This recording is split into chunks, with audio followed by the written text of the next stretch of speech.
What's going on, my creative collective? Welcome to lesson number 22 for A Course in Creativity, Multum in Parvo, Infrastructure of an Open Heart, and for A Course in Miracles. This is from Workbook Lesson 22. What I see is a form of vengeance. This particular lesson gets at the heart of impermanence. The workbook lesson itself talks about this, and one of the things that I find so powerful about it is the impermanence that this touches is really at the heart of a lot of the ways that our ego sees the world and rushes to do something with it, right? When we think about vengeance, the way that it is expressed is this pantheon and mythos of meaning that we create in order to, I think about, with this, I think about the Toronto skyline at sunset, right? How the towers sparkle and it makes it look so glittery and shiny and wonderful. But I will tell you that from an urban planning perspective, the most powerful parts of the city are around kitchen tables and neighborhood organizing and community barbecues. It's not the sparkling towers, right? And that vengeance is that belief that the sparkling towers on the horizon, the sparkly stuff, is what holds meaning, when really it's the humanness that connects us. It's the thing that makes us and keeps us connected that has the most meaning. So attack thoughts is something that is introduced into this workbook lesson for A Course in Miracles as well. So what does attack thoughts mean necessarily? Well, it refers to the ways that we try to push away notions of impermanence, right? We can't have the impermanence and have the ego feel supported and cushy, and really, it anchors the ego to think otherwise. So, when we lose a sense of what's real, because what is real is what connects us, right? What's real is what connects us. And that's where A Course in Miracles says, nothing real can be threatened. So it's not necessarily about anxiety alone here that we're addressing, but we're looking at the fact that there's an impermanence that we need to make peace with, because the impermanence is where the ego sits and likes to hang out and just chill there and be very excited by all of these external facing recognitions that have nothing to do with the contents of your heart space, right? This is where it's the infrastructure of an open heart, much in little. That's multum in parvo. That's what it means in Latin. When we see the impermanence while still super strongly attached to our ego, we look out into the world and we see less cause for celebration and more justification for lamentations, right? We see more reasons to feel sad. We see more reasons to be disconnected, to anchor in this idea that we need to protect, we need to defend. And this is where we start to get self-defense going. We start to get these defenses built up. And this is where defense is the first act of war, because this indicates a mind at war with itself. When we see the world through this impermanence, all we can really do is look out into the world and see a need to protect, a need to defend, because what we see is that the things that mean the most to us, that we've made the most meaning around, are going to go away. So the ego works to protect that, and the ego works to defend that, and the ego goes into overdrive to create all of these different reasons to share with people that why they shouldn't leave, why they shouldn't go, why this needs to stay, what this really means, right? So it gets into this defense place. And when we're at war with ourselves in this way, with this impermanence, right? When we're not stopping to just sit with ourselves, we get into this place of defending everything outside of us.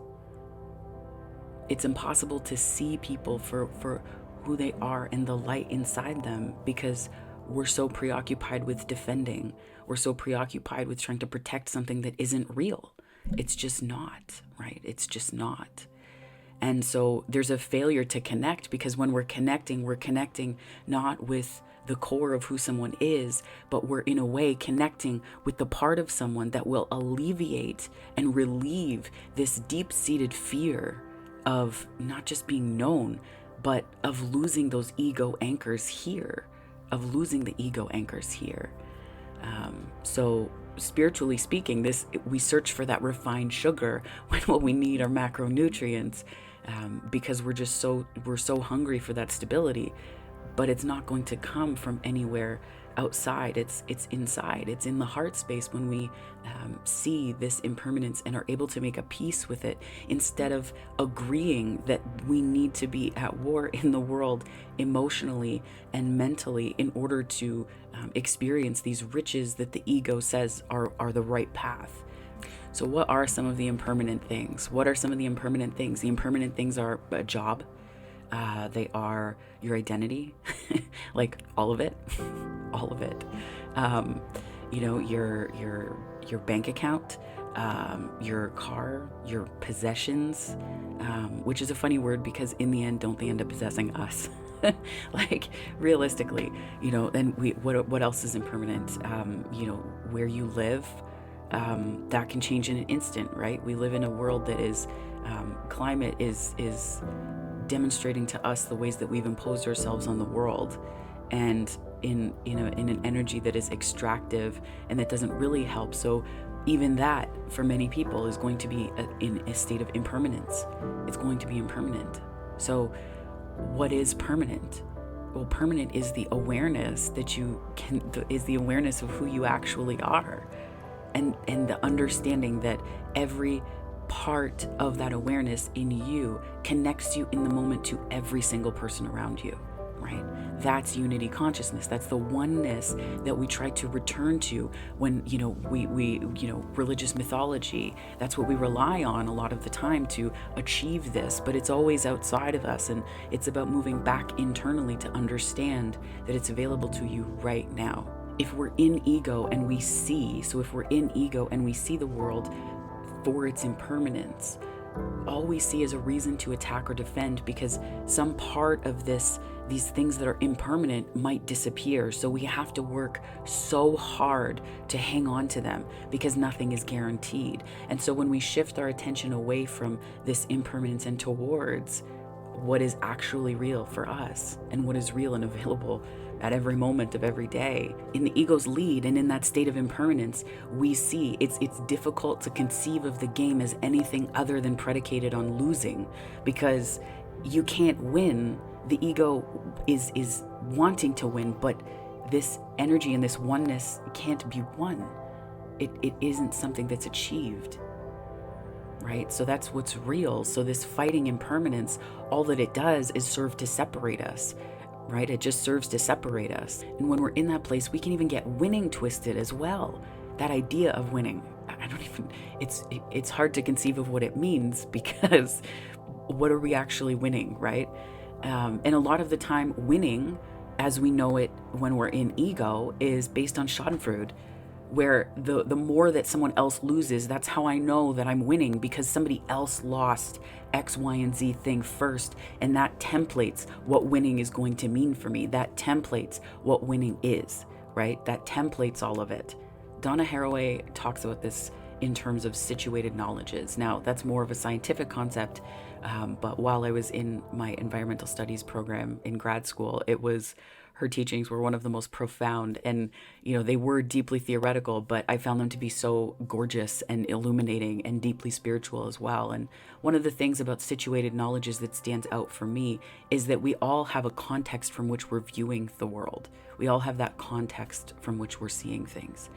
And what's so important is not just the context, but it's understanding that when we are the tree, we can't see the forest most of the time unless we get into that awareness, right? And when we are the tree and we do not understand that we are connected to an ecosystem that is much bigger, grounded in these mycelial networks that communicate underground, and also tree canopies, where if you look, it's so interesting to watch because you can look up and it's almost like watching a river. You can see these leafy highways where the trees connect, and even the leaves communicate with one another through electromagnetic signals. So it's like they talk to one another through the tree canopy. But if you are in this tree mindset, I am just the tree, I am just the tree, that's all that I am. I am not part of a forest. I am not part of anything. You will be engaging in a losing game because you will be fighting for resources, forgetting that you are so deeply connected to the world around you. You have a mycelial network beneath you. You have a sky above you. And you have a tree canopy that is supporting your growth at every single step of the way. But you forget because you're in the tree mentality. Don't let your situated knowledge become the barrier that the ego jumps into and uses, right? It can be the place where the ego just sneaks up and takes it, right? And just snatches it away. But the point isn't to argue on behalf of your tree self. The point is to look at the fact that you are part of something so much bigger, so much bigger. So I was on a hike yesterday, and I was walking along, and I noticed the maple trees are, the leaves are much bigger now. It's like the forest came to life within a span of a week, which is quite true of Southern Ontario summers. It doesn't just happen gradually all at once, just it's there. But what I found looking up, I was seeing these almost rivers of leaves and highways of leaves.